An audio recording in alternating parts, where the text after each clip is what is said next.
Time now is 5:02. We are following developing news from overnight for you this morning. We are. Several fire apartments have spent the night working a multi-story apartment fire off of Highway 280.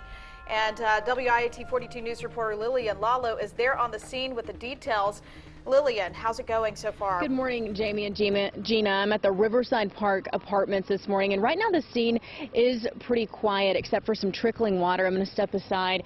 There is a handful of firemen that are still here monitoring the scene, making sure that nothing rekindles. They told me we can still hear that dripping water and see it just because they had to use so much to put the fire out. Here's some video from soon after the fire first started.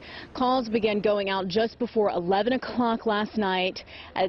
Calling out a multi-story apartment building that was on fire and flames were visible above the roof line.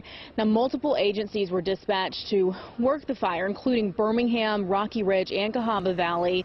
The fire went through 3 floors, and 6 to 8 units were heavily involved with fire. A few more have water damage.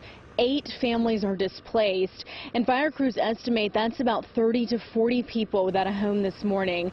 Everyone is luckily accounted for and escaped without injuries. One neighbor says she tells us what she did moments before crews arrived on the scene.